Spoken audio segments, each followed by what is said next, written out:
जय हिंद दोस्तों, आप सभी का स्वागत है आपके अपने YouTube चैनल दवन क्लासेस पर। तो दोस्तों, आज हम आप लोगों के लिए लेकर आए हैं एमपी पुलिस कांस्टेबल एग्जाम 2023 में 14 अगस्त 2023 की थर्ड शिफ्ट में पूछे गए GK, GS, science, MP GK और करंट अफेयर के क्वेश्चन। और यह सारे क्वेश्चन उन कैंडिडेट्स के लिए काफी ज्यादा इंपॉर्टेंट साबित होंगे जिनके आने वाले दिनों और शिफ्टों में एग्जाम है। यहां से उन्हें पता चलेगा कि एग्जाम का पैटर्न क्या चल रहा है, किस प्रकार के क्वेश्चन पूछे जा रहे हैं। तो वीडियो में लास्ट तक जरूर बने रहें। चलिए देखते हैं आज का फर्स्ट क्वेश्चन में यहाँ पर पूछा गया था, नंद वंश का अंतिम शासक कौन था। हिस्ट्री से क्वेश्चन आप लोगों से पूछा गया था कि नंद वंश का अंतिम शासक कौन था। तो इसका राइट आंसर होगा धनानंद जो है यह नंद वंश का अंतिम शासक था। और कैंडिडेट्स, अगर आपका आने वाली शिफ्टों में एग्जाम है तो आप लोगों के शिफ्ट में जो भी क्वेश्चन पूछे जाएंगे उन्हें इस नंबर पर व्हाट्सअप करके हमें बता सकते हैं। चलिए नंद वंश के बारे में बात कर ली जाए तो नंद वंश की जो स्थापना है यह महापद्मनंद के द्वारा की गई थी। इसका अंतिम शासक था धनानंद। नंद वंश के अंतिम शासक घनानंद को हराकर चंद्रगुप्त मौर्य ने मौर्य वंश की स्थापना की थी। चंद्रगुप्त मौर्य के गुरु का नाम चाणक्य था और यही इनका प्रधानमंत्री भी था। चाणक्य का असली नाम अक्सर एग्जाम में पूछा जाता है, तब आपका आंसर होगा विष्णुगुप्त या कौटिल्य के नाम से भी चाणक्य को जाना जाता था। चाणक्य ने किसकी रचना की थी, यह क्वेश्चन हमेशा एग्जाम में पूछा जाता है। राइट आंसर होगा चाणक्य ने अर्थशास्त्र की रचना की थी जो कि राजनीति पर आधारित है। आगे बढ़ते हैं, यहां पर हम लोग देख लेते हैं चंद्रगुप्त मौर्य के बारे में। देखिए, चंद्रगुप्त मौर्य ने मौर्य वंश की स्थापना की घनानंद को हराकर। और चंद्रगुप्त मौर्य का उत्तराधिकारी कौन हुआ, अक्सर एग्जाम में पूछा जाता है, तब आपका आंसर होगा बिंदुसार जो है यह चंद्रगुप्त मौर्य का उत्तराधिकारी हुआ, जिसे भद्रसार या बारिसार के नाम से भी जाना जाता है।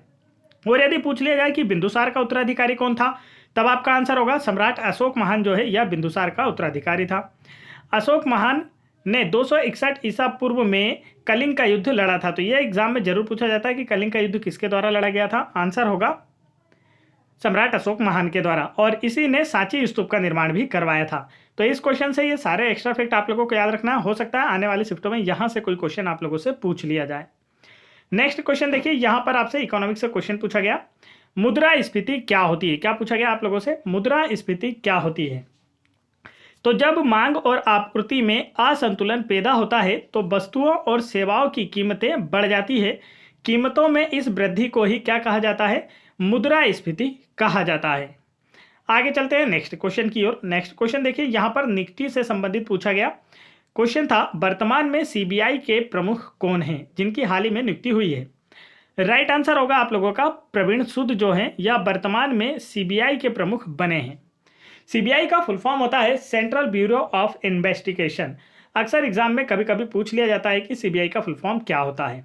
नृत्य से क्वेश्चन आपसे हर शिफ्ट में पूछे जा रहे हैं। इस शिफ्ट में भी आपसे क्वेश्चन पूछा गया कि ठुमरी कहाँ का लोक नृत्य है। राइट आंसर होगा उत्तर प्रदेश राज्य से संबंधित है ठुमरी।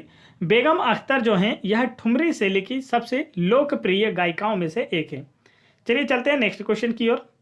नेक्स्ट क्वेश्चन में यहाँ पर आप लोगों से पूछा गया है, कौन सी नदी भारत में निकलती है और भारत में समाप्त हो जाती है। तो ऑप्शन में आप लोगों को सतलुज, सिंधु, चेनाब और चंबल था। तो दिए गए ऑप्शंस में से जो राइट आंसर था वह था चंबल। चंबल नदी जो है यह भारत में से निकलती है और भारत में ही समाप्त हो जाती है।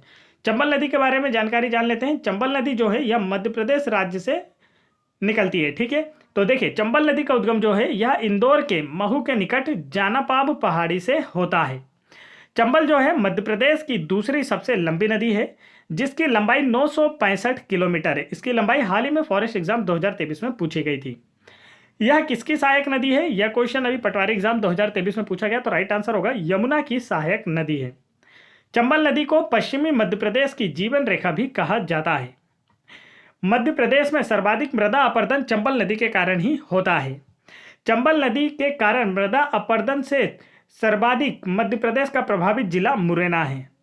और यहाँ पर एक क्वेश्चन और बनता है कि चंबल जो है यह किन राज्यों के मध्य प्राकृतिक सीमा का निर्धारण करती है। तो राइट आंसर होगा मध्य प्रदेश और राजस्थान के मध्य प्राकृतिक सीमा का निर्धारण करती है। आगे बढ़ते हैं नेक्स्ट क्वेश्चन देखिए, यहाँ पर आप लोगों से पूछा गया था ईरान का नेपोलियन किसे कहा जाता है। क्या पूछा गया आप लोगों से, ईरान का नेपोलियन किसे कहा जाता है। तो इसका जो करेक्ट आंसर होगा वह है आप लोगों का नादिर शाह। ईरान का नेपोलियन नादिर शाह को कहा जाता है। और यदि आप लोगों से पूछ लिया जाए कि भारत का नेपोलियन किसे कहा जाता है, तब आप क्या आंसर करेंगे। तो राइट आंसर होगा भारत का नेपोलियन समुद्रगुप्त को कहा जाता है। समुद्रगुप्त के सिक्के पर उसे बीणा बजाते हुए चित्रित किया गया है। यह क्वेश्चन अक्सर एग्जाम में पूछा जाता है कि किस शासक को सिक्कों पर बीणा बजाते हुए चित्रित किया गया है। तो इसका जो राइट आंसर होगा, समुद्रगुप्त को सिक्कों पर बीणा बजाते हुए चित्रित किया गया है। एक क्वेश्चन और पूछा जाता है कि प्रयाग प्रशस्ति का संबंध किस शासक से है, तब आपका आंसर होगा समुद्रगुप्त से है। और पूछा जाए कि प्रयाग प्रशस्ति किसके द्वारा लिखा गया था, तब राइट आंसर होगा हरिसेन के द्वारा प्रयाग प्रशस्ति का निर्माण कराया गया था। ठीक है, इसमें समुद्रगुप्त के जीवन चरित्र के बारे में लिखा गया, उसकी जो विजय हैं उनके बारे में लिखा गया है। समुद्रगुप्त जो है यह चंद्रगुप्त प्रथम का उत्तराधिकारी था और समुद्रगुप्त का उत्तराधिकारी जो है वह चंद्रगुप्त विक्रमादित्य थे। आगे चलते हैं नेक्स्ट क्वेश्चन की ओर। नेक्स्ट क्वेश्चन देखिए, यहां पर आप लोगों से पूछा गया है गेहूं को किस पृथक्करण विधि द्वारा साफ किया जाता है। क्लास 6 का क्वेश्चन आप लोगों से कांस्टेबल एग्जाम में पूछा गया, एनसीईआरटी बुक का। राइट आंसर होगा चालन विधि के द्वारा। गेहूं को चालन विधि के द्वारा साफ किया जाता है। आप लोगों ने देखा होगा कि जो गेहूं होता है इसे आप लोग कि यहाँ पर घर पर चलनी के द्वारा साफ किया जाता है, अर्थात चालन विधि के द्वारा साफ किया जाता है। तो ये थे आज के क्वेश्चन जो कि हमें एक कैंडिडेट के द्वारा सेंड किए गए थे।